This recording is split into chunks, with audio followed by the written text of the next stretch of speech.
Este programa tem apoio cultural da CNM, Confederação Nacional dos Metalúrgicos. Começa aqui mais um Entrevistas no Café do Sindicato dos Bancários no centro de São Paulo. Hoje, conversando com Fernando Haddad. Fernando Haddad nasceu em São Paulo, é professor e colunista do jornal Folha de São Paulo. Formado em Direito, é mestre em Economia e doutor em Filosofia. Nos 7 anos em que foi ministro da Educação, implantou o FIES, o ProUni, o SISU, aperfeiçoou o Enem e inaugurou universidades e escolas técnicas federais em todo o país. Como prefeito de São Paulo, tirou o orçamento do buraco, retomou obras paradas, adotou medidas de combate à corrupção, aprovou um novo plano diretor e implantou novos corredores de ônibus e ciclovias.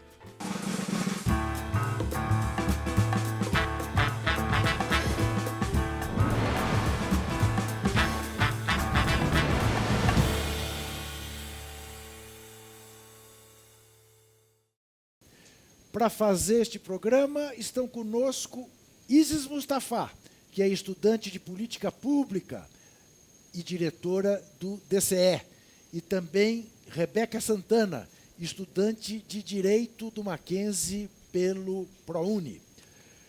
Prefeito Fernando Haddad, ministro Fernando Haddad, eu nunca sei qual é o título maior, se é o de prefeito ou se é o de ministro. Professor universitário, economista, Fernando Haddad. A minha primeira pergunta diz respeito exatamente a um encontro que houve na terça-feira pela manhã entre ex-ministros da Educação. O que vocês resolveram nessa reunião? Bom, Juca, em primeiro lugar, agradecer a oportunidade mais uma vez de estar conversando com vocês sobre temas tão relevantes para o país, num momento tão delicado da vida nacional. Você veja que não é a primeira vez que ex-ministros se reúnem, é a primeira vez que os da educação se reúnem. Mas já houve reuniões com ex-ministros do meio ambiente. Na mesma terça-feira, houve a publicação de um artigo de jornal, no jornal Folha de São Paulo, assinado por 11 ex-ministros da Justiça. Não estamos falando de pouca gente, né?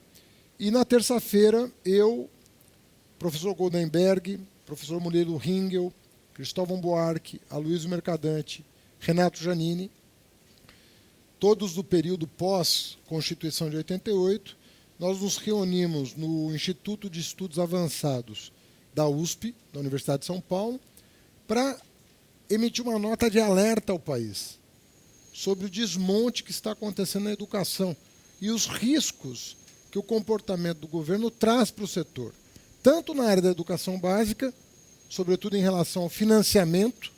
Você sabe que o Fundeb, que é o maior fundo de financiamento da educação pública já criado na história do país, governo Lula, expira em 2020. Portanto, nós temos até 2019 para aprovar a sua prorrogação com ou sem aperfeiçoamentos. Espero que com aperfeiçoamentos. E o governo praticamente dá a impressão que o governo mal sabe disso, porque não se move em torno disso. Nós já estamos aí em junho, né?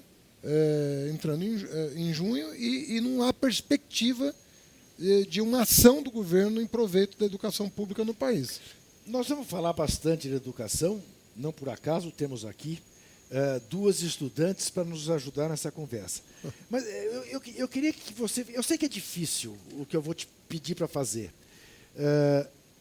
mas se é possível fazer uma projeção, Haddad, você dá um prazo, você imagina que esse governo Bolsonaro termine o seu mandato? Ou você acha que chegamos num tal estágio de loucura que isso não há de perdurar? Olha, eu sou muito cauteloso com isso, porque, na minha opinião, só existem duas maneiras de um governo terminar antes do previsto na Constituição. Sem dúvida. E eu me aferro a essas duas porque se a gente sair da legalidade, nós vamos entrar numa aventura. Não há a menor dúvida. Então, uma é impeachment com crime de responsabilidade, não o que foi feito com a Dilma. Tá. Ou seja, o Bolsonaro cometeu um crime de responsabilidade, apura e tem todo aquele ritual conhecido dos brasileiros que já presenciaram 2 impeachments pós-ditadura militar. E outra, renúncia. Não existe uma outra hipótese. No presidencialismo é assim que funciona, né? E, enfim, como não há nenhuma apuração de crime de responsabilidade e não há menção por parte do presidente, a não ser de que ele não está preparado, ele vive dizendo que não está preparado para a função, né? Isso ele diz com bastante frequência. Numa entrevista recente falou que acorda no meio da noite, chora compulsivamente, enfim, uma pessoa que teve 30 anos para se preparar para alguma coisa, né? Certamente não foi para o cargo de presidente da República. Que diz que a cadeira presidencial é uma Criptonita, né? Mesmo que para super-homens. Né? Exatamente. Então, enfim, nós estamos numa situação delicada e eu entendo que a sociedade, num momento desse, ela tem que se organizar para defender o país. Você tem uma pessoa despreparada no cargo, você tem que defender o país. Então, o que está acontecendo em várias áreas, e você vê que nós estamos com um problema em pelo menos 6 áreas.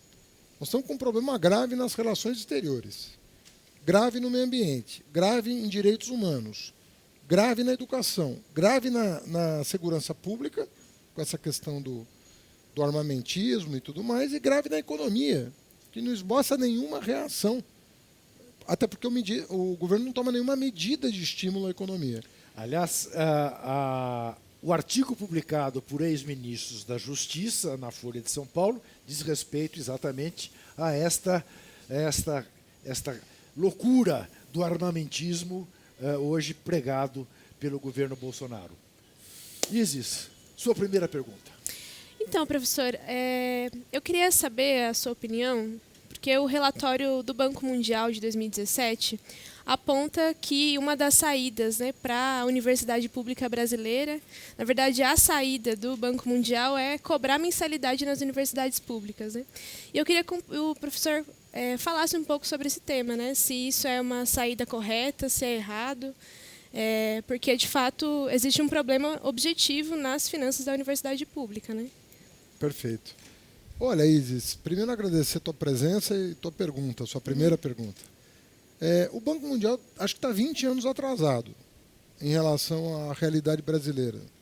Porque o Conselho de Reitores soltou uma pesquisa feita com base em indicadores socioeconômicos. E o que demonstra essa pesquisa?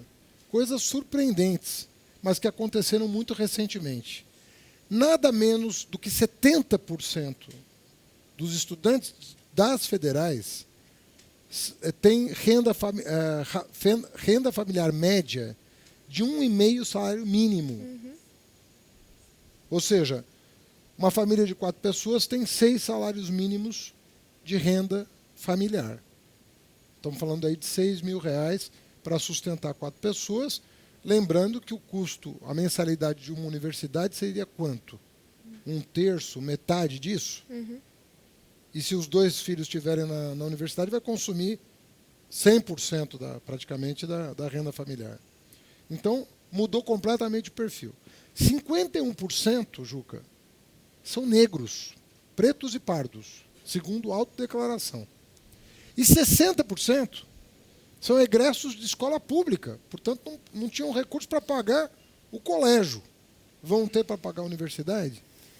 Então, o Banco Mundial está fazendo uma conta imaginando que a universidade brasileira tem hoje o perfil que ela tinha no final do século, que era uma universidade branca, elitista, de média e alta renda, excludente, que não dialogava com os problemas nacionais, que não tinha participação das etnias, de todas as raças, de todos os perfis socioeconômicos.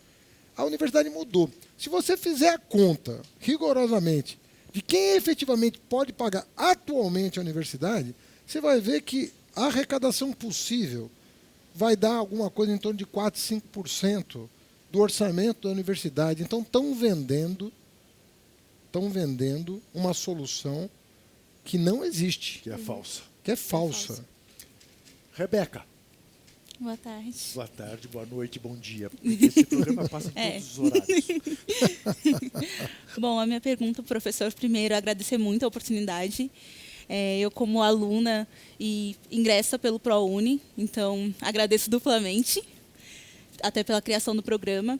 E o que a gente vê hoje é um socateamento imenso na educação, né? Então, desde as universidades públicas, com os cortes na educação que a gente acompanha até as manifestações, e também nas universidades privadas, com o ingresso das matérias EAD, onde muitos professores são expulsos e demitidos, até bruscamente. E eu queria saber, professor, muitas empresas internacionais falam que não vão investir no Brasil por conta desse socateamento na educação, e, ao mesmo tempo, o governo está falando que a gente tem que fazer os cortes. Então, essa conta não está fechando. O que o senhor acha sobre isso? Então, Rebeca, em primeiro lugar, te dar os parabéns, porque se o governo teve o mérito em criar o ProUni, você teve o mérito em tirar uma boa nota no Enem, que te abriu as portas da universidade. Então, é assim que se constrói. A sociedade faz a parte dela e cada indivíduo faz a sua parte. Esse encontro do talento com a oportunidade é que é a obrigação de uma sociedade civilizada. Porque todo mundo nasce com algum talento, mas nem sempre esse talento encontra oportunidade. Então, saber que você está numa universidade é muito bom. Te lembrar que quem primeiro empunhou a bandeira do ProUni foi a minha esposa, a Anistela, que eu estava no planejamento, ela estava na educação, e ela dizia: Fernando, o que está acontecendo aqui é um absurdo, as pessoas precisam estudar. E começamos a elaborar a quatro mãos o programa que, ao final, foi apresentado ao Tarso Genro, que, entusiasmadíssimo, como sempre, levou para o presidente Lula, que baixou uma medida provisória, e hoje são mais de 2 milhões e meio de jovens brasileiros de baixa renda que tiveram a oportunidade de entrar. O que está acontecendo? Nós não podemos colocar... Nós tínhamos 3 milhões de universitários no começo do século. Temos 8. Temos 8 milhões. Esses 5 a mais são de renda média e renda baixa, porque os outros já estavam na universidade. Então, quem chegou na universidade e quem esperou um século, são famílias que esperaram um século para formar para ter o seu primeiro diploma. E quando o governo abre mão da regulação da educação à distância, está voltando o tempo do papaníquel. Nós conseguimos criar um marco regulatório para acabar com os papaníqueis, inclusive fechando o curso de baixa qualidade. O que o governo Temer fez? Desregulamentou a EAD, a educação à distância. E o atual governo está mantendo e incrementando essa política. O que pode acontecer?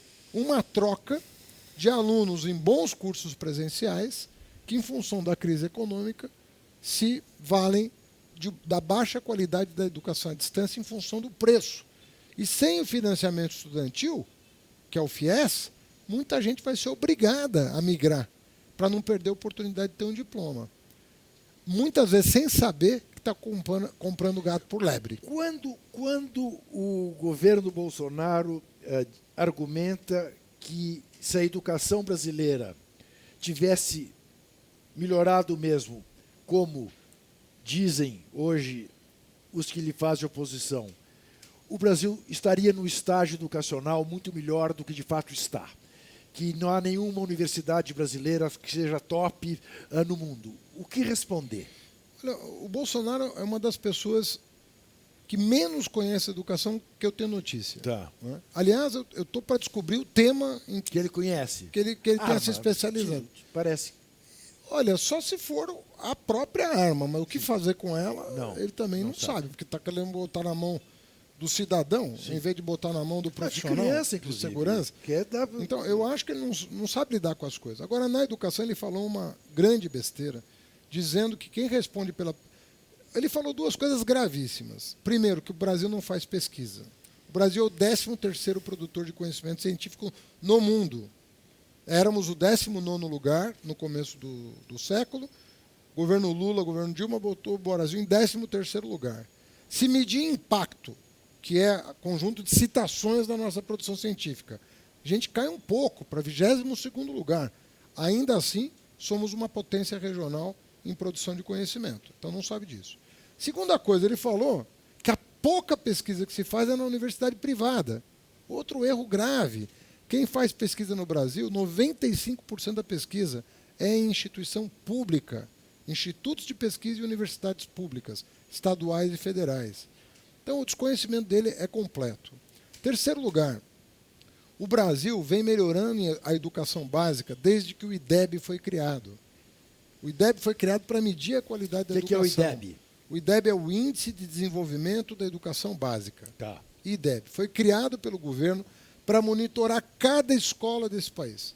Todas as escolas públicas urbanas são monitoradas a cada 2 anos e nós sabemos, por esses indicadores, que o ensino fundamental 1 cumpriu 120% da meta estabelecida em 2005, o ensino fundamental 2 cumpriu 80% da meta estabelecida em 2005, e o que está patinando, que está melhorando menos do que o desejável? O ensino médio.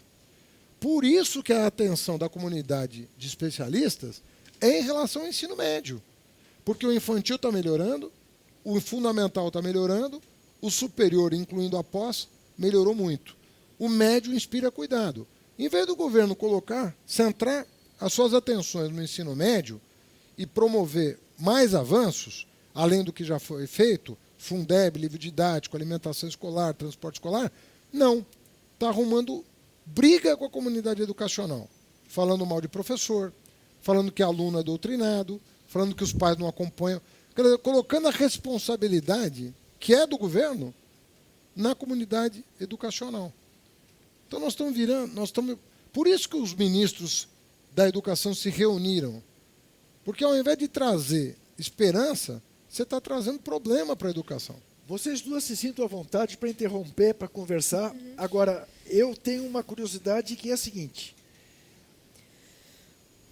Como é que, diante de um quadro como esse, alguém pode se dar o direito, por exemplo, de dizer que Paulo Freire é um embuste, de dizer que Darcy Ribeiro não fez coisa alguma que servisse? Enfim, como é que alguém pode fazer o discurso da educação desmontando aquilo que o Brasil já teve de melhor em matéria de projeto educacional?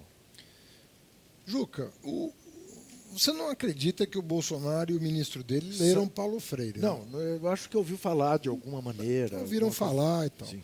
Paulo Freire escreveu um livro, sim, que é um clássico. O mundo inteiro adotou. Né? Pedagogia do Oprimido. Sim.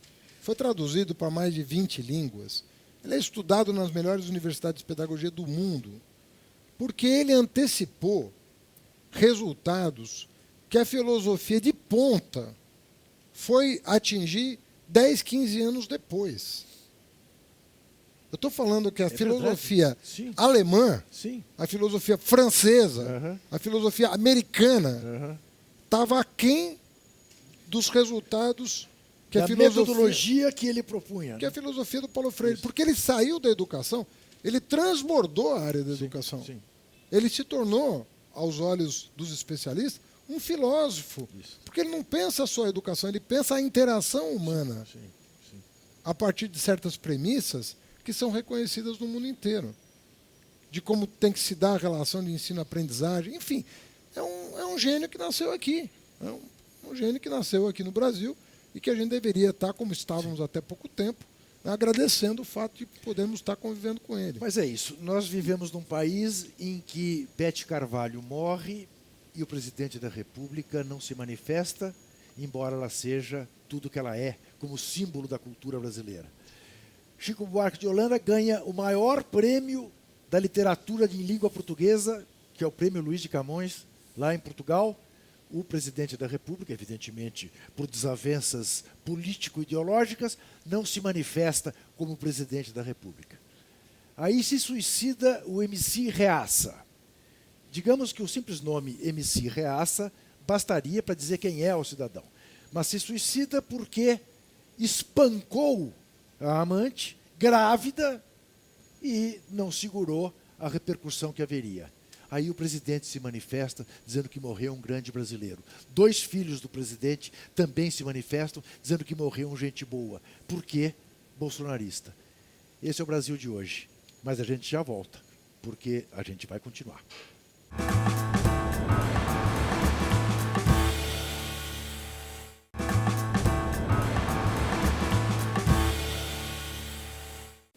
Voltamos ao Café do Sindicato dos Bancários no centro de São Paulo com o programa Entrevistas, conversando hoje com o ex-ministro da Educação, o ex-prefeito da cidade de São Paulo, Fernando Haddad. Aqui do meu lado, a Isis e a Rebeca, 2 estudantes, 2 batalhadoras. A pergunta é da Isis. Professor, a gente está debatendo o projeto de educação e em 2014 foi aprovado o Plano Nacional de Educação, né, que previa que até o final do decênio nós íamos atingir, né, a nossa meta era atingir 10% do PIB brasileiro em educação, investimento em educação pública. Queria ouvir do professor se essa é uma medida correta e, se sim, o que o Brasil precisa fazer para, de fato, chegar a essa meta. Olha, Isis, eu vou ser muito franco com você, né? O Brasil tinha uma meta de atingir 7% do PIB em educação no começo do século. Em 2001, o Congresso aprovou a meta de 7% e, infelizmente, o Fernando Henrique Cardoso vetou esse dispositivo do plano anterior. Contudo, apesar do veto, o Lula falou, eu vou buscar esse resultado. Entregou o governo com alguma coisa em torno de 6% do PIB de investimento público em educação. É ao redor disso que nós estamos desde então. Ou seja, não houve evolução desde o primeiro mandato da Dilma para cá, nós estagnamos. E diante da crise que nós estamos vivendo, eu duvido que este governo que está cortando vá reverter a tendência de, no mínimo, manter. O que seria o ideal, Haddad? Exatamente. Olha, o que eu sempre defendi como ministro é o seguinte, eu também não gosto de fazer 12, 15. Sim, que é irreal. Eu gosto de fazer uma coisa séria. Eu falo, olha, nós durante 100 anos, 100 anos, que nós temos números de mais ou menos década de 30 para cá, então quase 100 anos, nós investimos menos do que a média da OCDE. Sistematicamente. O que eu defendi? Eu falei, olha, nós não podemos simplesmente atingir a meta da OCDE porque nós temos uma dívida educacional para saldar. Então, eu sempre defendi que nós investíssemos de 1 a 2% acima da média da OCDE. Explica então, o que é a OCDE, por favor. Ok, Haddad. a OCDE é cerca de 30, em torno de 30 países muito ricos, que investem em torno de 5 a 6%. Quer dizer, aí estamos falando da América do Norte, estamos falando da Europa e estamos falando de alguns países da Ásia. Poucos. Poucos. A maioria é Europa, Estados Unidos, Canadá, Austrália. Tá, mas, por exemplo, é disso que nós estamos falando. Você tem o dado, a Coreia do Sul, que é famosa, conhecida por ter feito um bom... Investe entre 5 e 6. Por aí, quer dizer, é o suficiente. Todo mundo está nessa faixa. O Brasil não pode ficar nessa faixa. Ele tem que investir um pouquinho mais. Por isso que eu achava que o número de 7, quando eu mandei o plano para o Congresso, eu era ministro. Eu mandei com 7. Porque eu achava que era 1, 2 pontos a mais do que a média da OCDE, e isso significava que a gente ia fazer o esforço no século XXI que nós não fizemos no século XX. E persistir nisso. Aí o Congresso resolveu botar 10, a Dilma não vetou, a Dilma deixou 10. Mas eu diria para você, qualquer coisa de 7 para cima é um número muito respeitável. Nós não vamos fazer feio em lugar nenhum do mundo se a gente atingir os 7 e fazer um esforço de ficar nisso para cima disso. Por quê? Porque nós não investimos no século da educação. O século da educação no mundo desenvolvido foi o século XX. Foi no século XX que todo mundo universalizou o ensino, todo mundo fez universidade. O Brasil não fez nada disso. Então nós temos que fazer o esforço agora, com um atraso aí de 80, 90 anos. Infelizmente. Mas o leite foi derramado. Eu fico bobo de ver o Bolsonaro falar do regime militar. O regime militar nosso foi um dos piores na área da educação. Não investiu nada em educação. O regime militar matriculava a gente mantendo o investimento constante, o que significa que o investimento por aluno caiu. Os salários do professor caiu.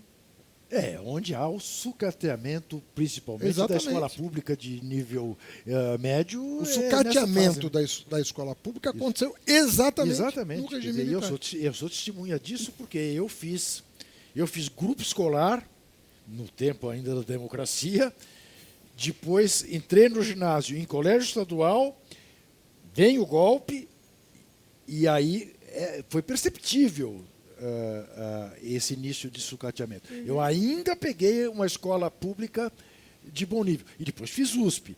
Bom, mas fiz USP já com a USP cercada, os barracões... A diferença entre a sua geração e a minha é o regime militar. Isso, exato. Na minha, a classe média já buscava uma solução Exatamente. que não fosse a escola pública, porque ela já não tinha condições de receber Rebeca. Todos os brasileiros. Bom, professor, eu vou continuar no tema da escola pública, principalmente do ensino médio.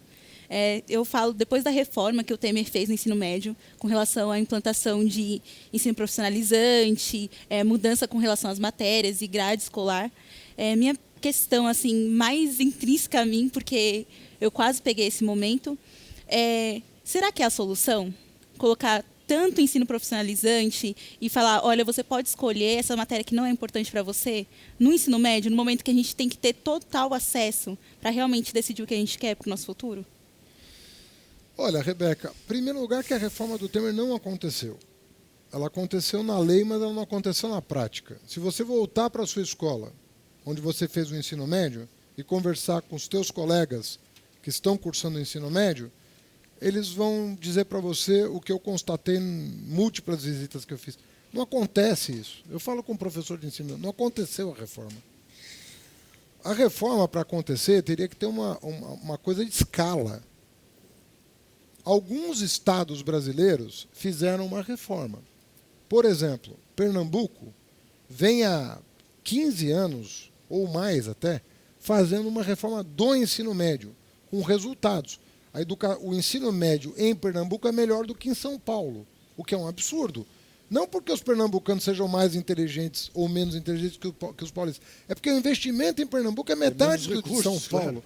Tem muito mais dinheiro em São Paulo. Como é que o ensino médio de Pernambuco pode ser melhor se o investimento aqui é muito maior? Maranhão também, não é isso? O Maranhão colou em São Paulo. Goiás fez uma reforma. Atingiu as metas previstas em 2005 e em 2017. Ou seja, 12 anos cumprindo meta. Então, dizer que não tem solução o ensino médio é uma mentira. Dizer que não há caminho e que nós não sabemos fazer é uma mentira. O que não existe é compromisso de certos governantes com essa pauta. Tem governador que se comprometeu e fez. Você pega o Piauí, deu um salto. Você pega o Amazonas, deu um salto. Os dois que eu citei deram saltos. Então, por que o Brasil todo no ensino médio não deu? Porque nem todo governador, que é o responsável pelo ensino médio, se comprometeu com isso. Você diria que essa estudantada toda que foi às ruas no dia 15, que voltou às ruas, mesmo sem, eventualmente, ter plena consciência,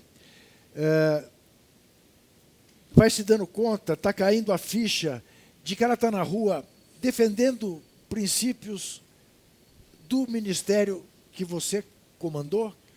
Não tenho dúvida, até pela maneira como eu sou recebido nas manifestações.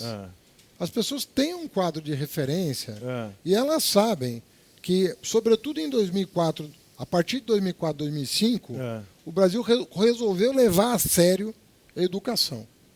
Né? O orçamento, quando eu cheguei no MEC, o orçamento do MEC era de 20 bilhões de reais. Quando eu deixei o Ministério da Educação, era de 100.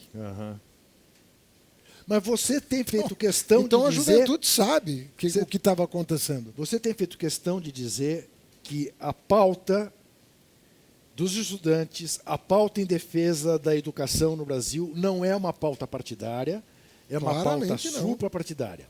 Tem sido criticado dentro do PT por causa disso. Não é? Como se você tivesse a obrigação de colar uma coisa a outra. Por que você defende essa posição? Veja bem, toda a centro-esquerda defende a educação desde sempre. É uma agenda progressista por excelência. Então, se você perguntar para qualquer dirigente do PSOL, do PCdoB, do PSB, do PDT, né, do PT, se a prioridade tem que ser essa, ninguém vai discordar. E nós comprovamos na prática de que é possível abrir as portas da universidade, das escolas técnicas. Todo mundo lembra do Pronatec, do Ciência Sem Fronteira, do ProUni, do Reúne. As pessoas sabem o que aconteceu, do Proinfância para a creche, para a escola. Então, as pessoas têm uma lembrança, porque é muito recente, do esforço que foi feito e que, infelizmente, vem sendo agora abortado, sobretudo depois da crise. Porque o que aconteceu, Juca? Vamos ser sinceros, a oposição não aceitou o resultado de 2014. O que aconteceu no Brasil? A gente precisa... Isso não significa não significa criar mitos em torno de governos. Governos erram, governos acertam, isso é natural, é da democracia e da natureza humana.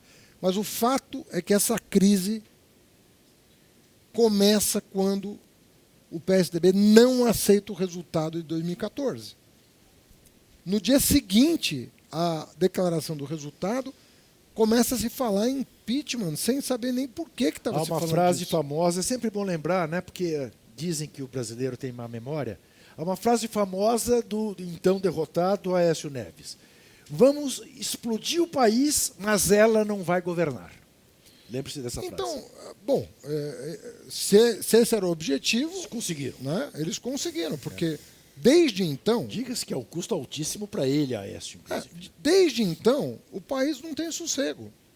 Porque quando você começa a comprometer os pilares da democracia, a partir de 2015, esse país começa a se desfigurar. Então, o que nós vivemos de realidade no Brasil? Nós vivemos 10 anos em que a educação foi prioridade. 100 anos para trás, não. E de 2015 para cá, não também. Então, querer fazer uma revolução num período tão curto, sem continuidade, e agora, com essas ameaças que são feitas, e que nem são veladas, são explícitas, vai um ministro para a televisão, para a rede social, ameaçar a comunidade educacional. Então não vai acontecer nada de bom com esse clima. Por isso que nós fizemos esse alerta ao país. Vários ministros escrevendo uma carta à nação, dizendo, olha, educação é política de Estado. Isso não tem nada a ver com o partido A, o B ou C. Nós não podemos colocar isso em risco. E isso transborda a disputa político-partidária. Qualquer cidadão, o sujeito pode até ser de direita, de extrema direita, mas ele tem que pensar o país como ele pensa os filhos dele. Né? Garantir um direito fundamental, sagrado. Você tem rodado o Brasil. Que Brasil você tem visto? Que Brasil você tem encontrado nas ruas? Olha, tem vários Brasis nas ruas e a gente precisa saber administrar o sentimento. Isso. Porque assim, tem gente que ainda está muito triste. Tá. Sabe? Está velando o que aconteceu nas últimas eleições. Está de luto. Está de luto, sobretudo em função do comportamento do governo. É como se o governo tivesse surpreendido, para pior, as expectativas que ele próprio gerou em 2018. Falando, não, mas é ainda pior do que nós imaginávamos. Estamos com crise em vários setores. Na economia, na segurança, na educação, conforme eu disse. Né? Então tem gente ainda de luto. Tem gente que já saiu do luto e está na rua. Fala, não, esse país é nosso. Nós não podemos abrir mão do Brasil. Né? Governos passam, o Brasil fica e nós vamos para a rua lutar pelos nossos direitos. Né? Então, essa mobilização do dia 15 depois do dia 30 já é reflexo de uma tomada de consciência. E eu fico feliz de ver que o luto, para muita gente, durou pouco. Porque não... Tudo bem, o luto faz parte da vida, né? Às vezes você... Sim. Mas, gente, não temos tempo a perder.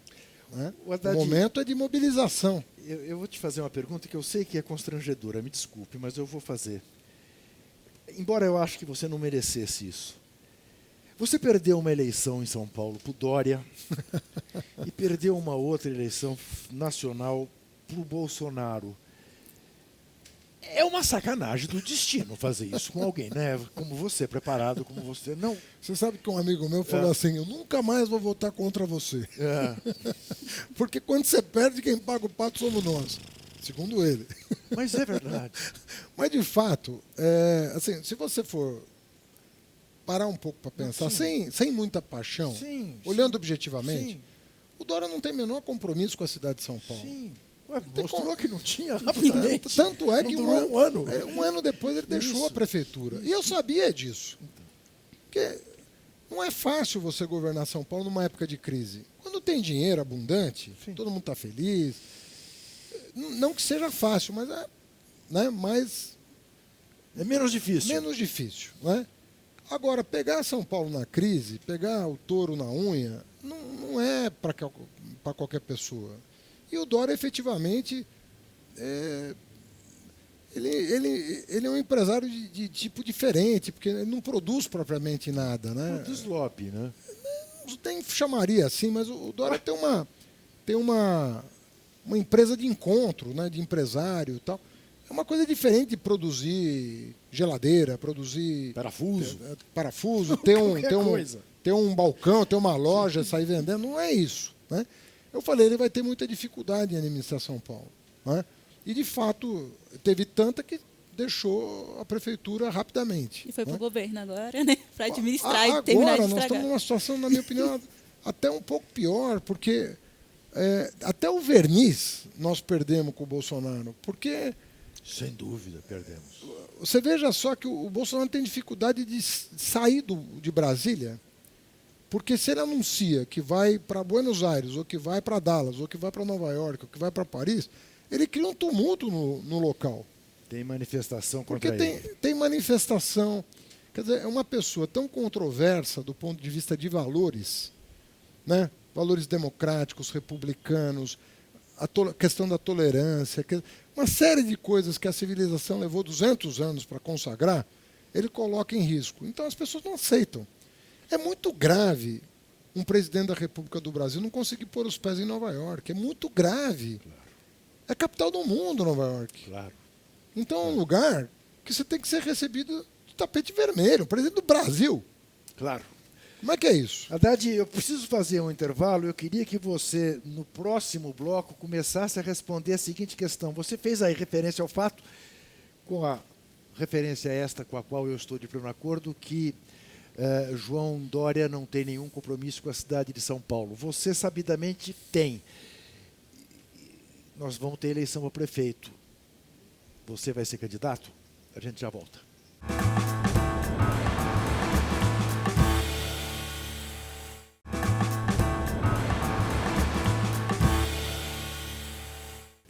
Voltamos ao Café do Sindicato dos Bancários do Centro de São Paulo, com o programa Entrevistas, conversando hoje com o ex-prefeito e será que futuro candidato à Prefeitura de São Paulo, Fernando Haddad, ou não? Essa experiência você já teve. Vamos nos guardar para empreitadas maiores. Olha, Juca, eu acho assim, eu fui eleito em 2012, uma eleição difícil, com um candidato a presidente da República, que era o José Serra, que tinha um enorme prestígio na cidade e no estado. Eu ganhei a eleição, renegociei a dívida de São Paulo.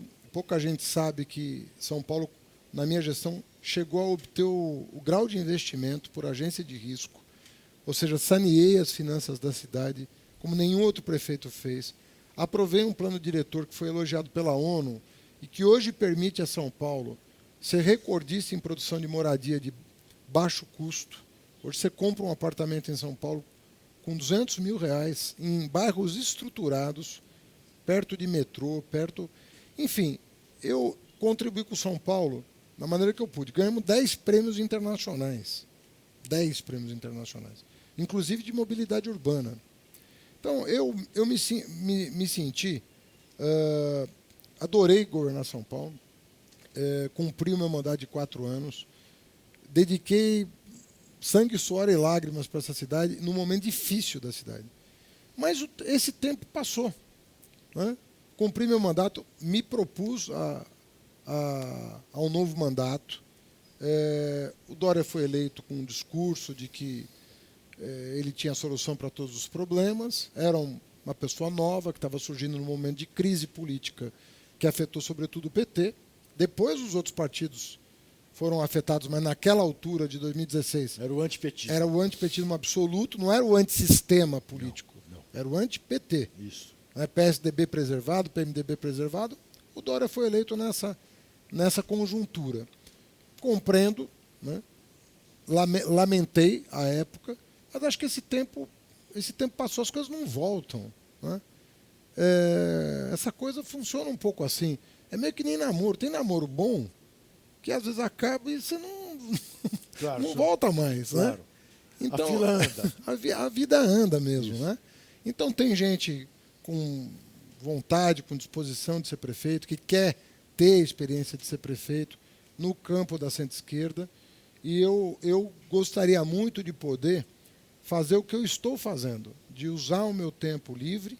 Né? Eu sou professor, vivo de salário de professor, tenho que trabalhar para me manter, não tenho outra fonte de renda. Antes de passar para a Rebeca e para a Isis, por sinal. Porque eu ia mas eu me gostaria matar. de rodar o país ajudando Pois a é, levar essa mas mensagem. Eu me mataria se saísse daqui sem te fazer essa pergunta, porque eu acho que essa é uma questão básica, uma obrigação básica da nossa imprensa, infelizmente nem sempre cumprida como deveria.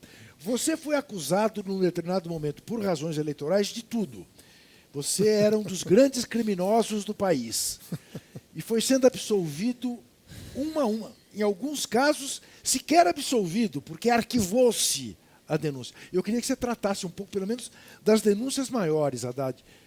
Porque é tal história. Dá-se muito espaço para a denúncia irresponsável e sai uma notinha de rodapé quando a denúncia é arquivada.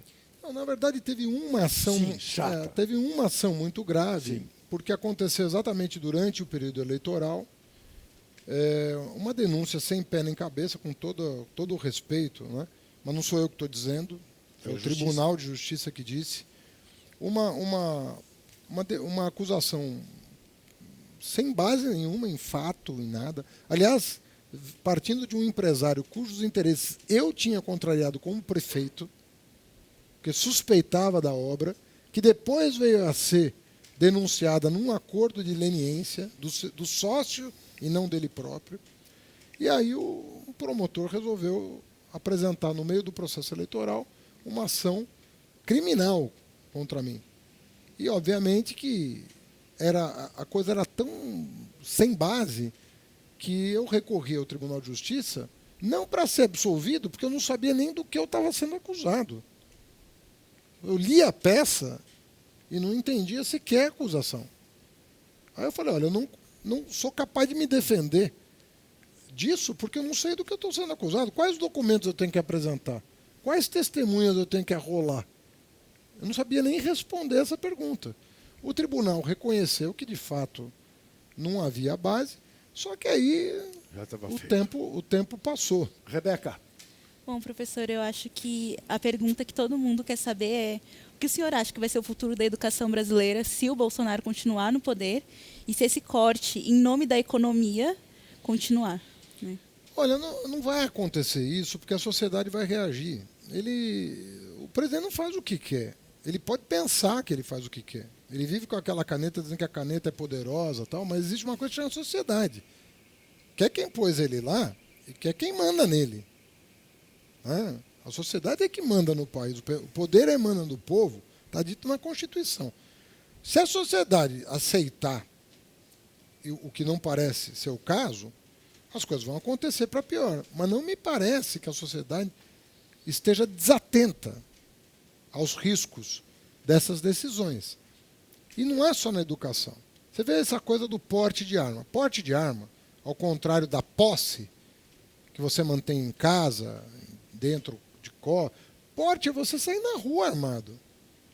Levar no teu carro. É outra coisa. 73% da população dizem esse não é o caminho.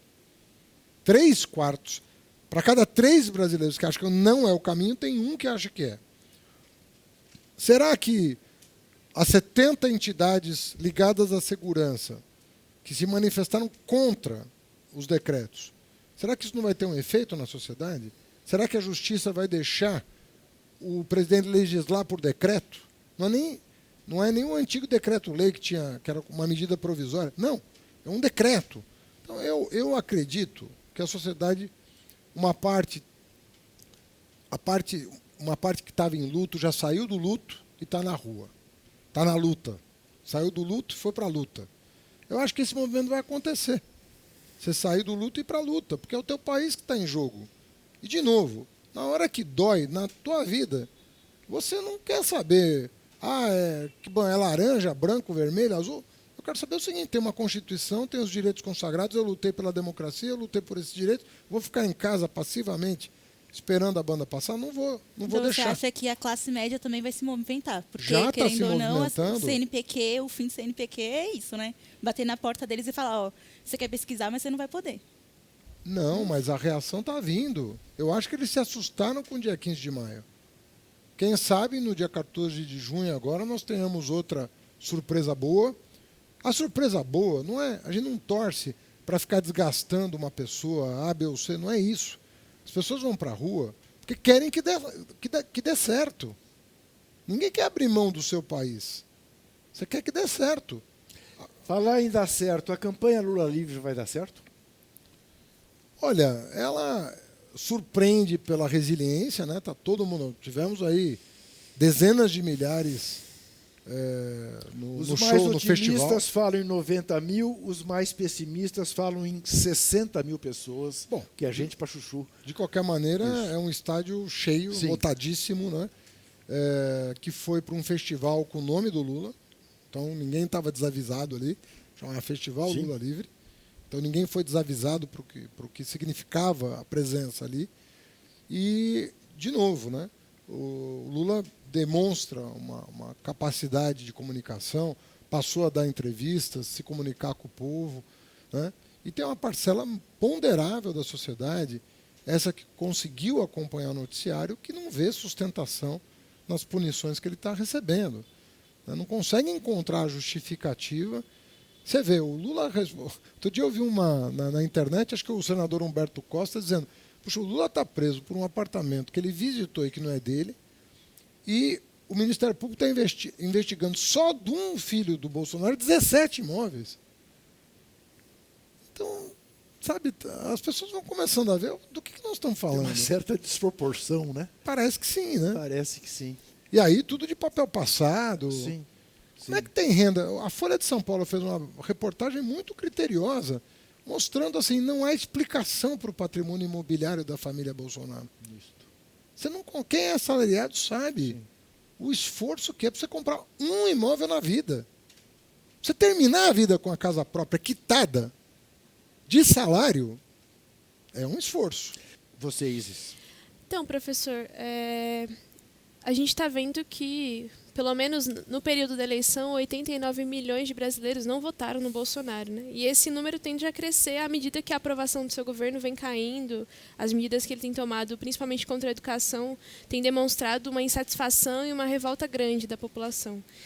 E o 15 e o 30 de maio deram um show, né, nas ruas, mostraram a crescente de mobilização, né? Ao contrário do que estava se avaliando, o 30, inclusive, foi tão grande quanto o 15.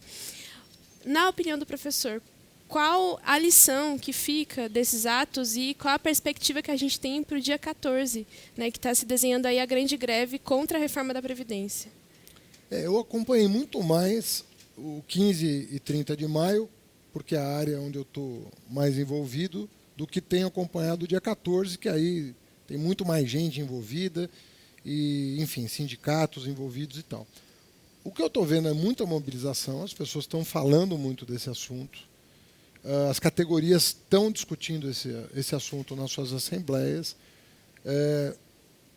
Eu quero crer que vai ser um dia importante. E, de novo, qual é o objetivo desse dia? O objetivo desse dia é fazer o governo cair na real. As coisas não estão bem. Não é verdade que a economia está reagindo, ao contrário. Nós tivemos um primeiro trimestre de retração. Na segurança pública, os anúncios feitos são preocupantes. Não indicam uma melhora nem de médio prazo na situação da segurança.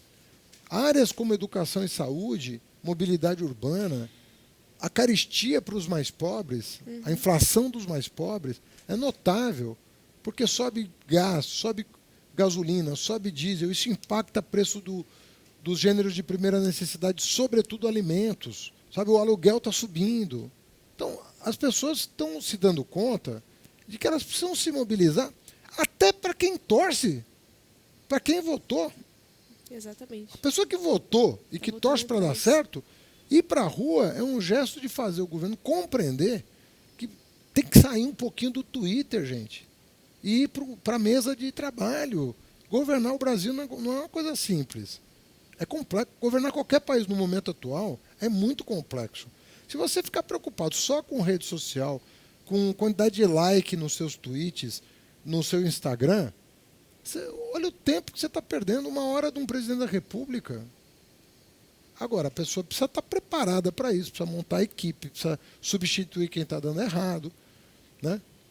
Ele já teria aí que fazer umas 5, 6 substituições imediatamente. Você falou de algumas vezes nessa nossa conversa, você fez referência ao centro-esquerda, à centro-esquerda. Haddad, às vezes é mais difícil conversar com quem está mais próximo do que conversar com quem está mais distante. Pergunto especificamente, você consegue ainda conversar direito com Ciro Gomes depois das coisas que o Ciro Gomes sai falando, que parece também endoidecido com alguns argumentos? Olha, eu vou te ser muito franco, assim, eu não falo com o Ciro desde o domingo do primeiro turno. Tá. No domingo do primeiro turno, eu liguei para ele, ele não atendeu. Aí a Manuela ligou, ele atendeu, eu estava do lado dela, falei com ele. Tá. Depois que ele viajou... Sim, e nunca mais voltou? Nós não falamos mais. Tá. E, na verdade, para você procurar alguém... Eu quero dizer o seguinte, tenho apreço pelo você, sou amigo dele, fui colega de ministério, tivemos reuniões e tal. Mas a pessoa, assim, para você procurar alguém, as pessoas precisam estar numa boa para conversar, né? A gente precisa estar numa situação de estabilidade, né? Olha, eu quero crer e desejo que, aliás, já tardiamente isso passe, porque o Ciro é um quadro importante para o país. Não, um analista brilhante. É uma pessoa preparada. Sem dúvida. Tem toda a condição de ajudar o país, tem boas ideias. Então eu torço muito assim para que ele supere esse momento e procure as pessoas. Não precisa procurar todo mundo, né? Não é obrigado a ser amigo de todo mundo. Mas ele sabe que esse campo tem gente muito boa. Os governadores do PT, com quem ele manteve sempre um bom diálogo, né?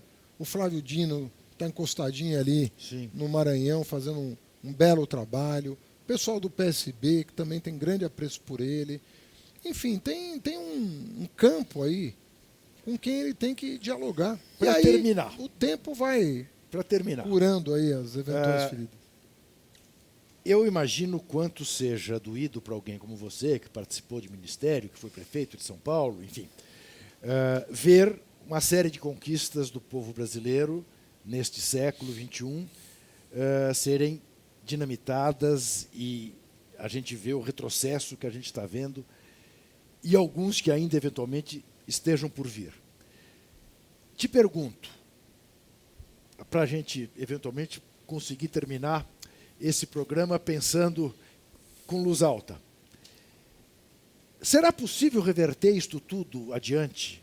Será possível, depois de passada essa tempestade, o Brasil se reencaminhar naquele caminho virtuoso que fez com que a Economist fizesse uma capa do Brasil como um avião decolando?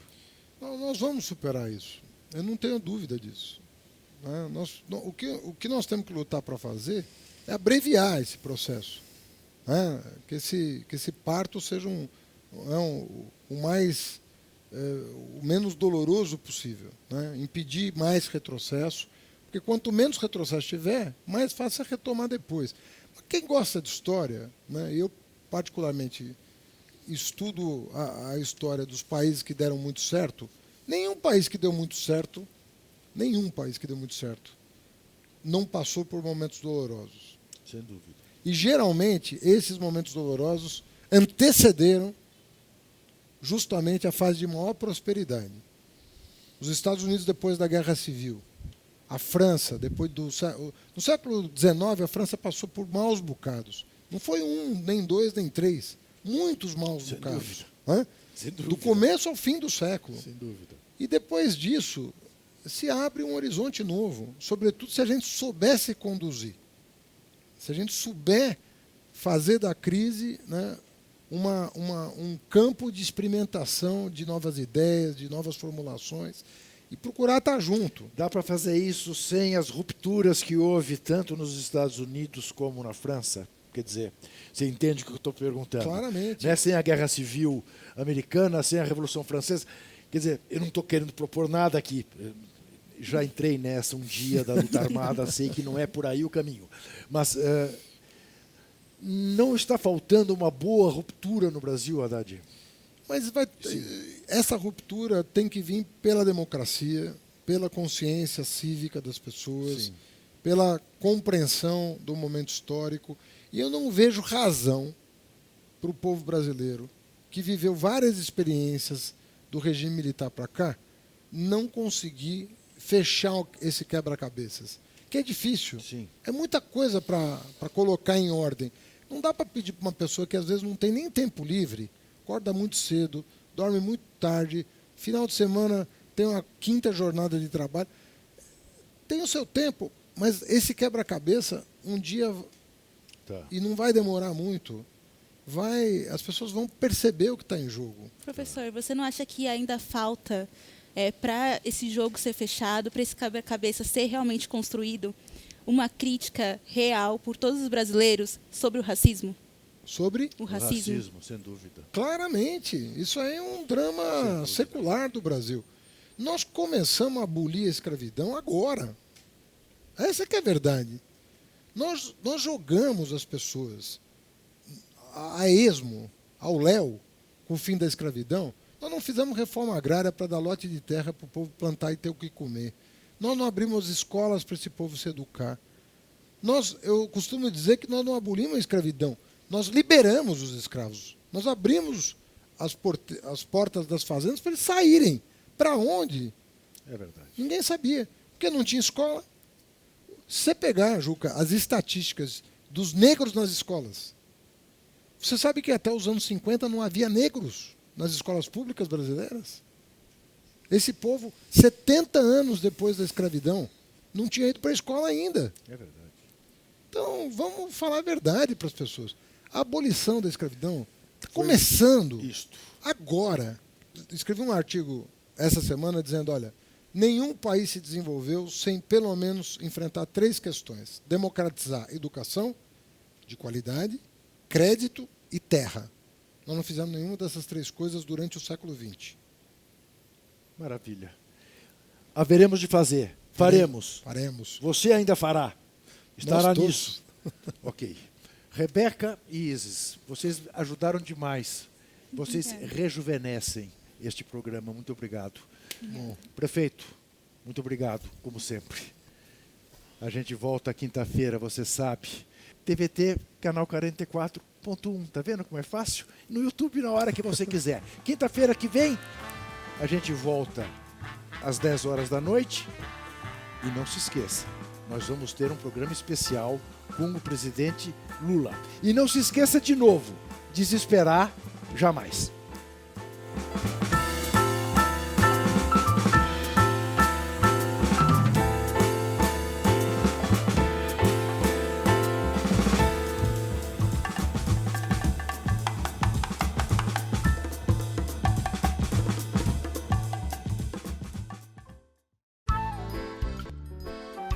Este programa tem apoio cultural da CNM, Confederação Nacional dos Metalúrgicos,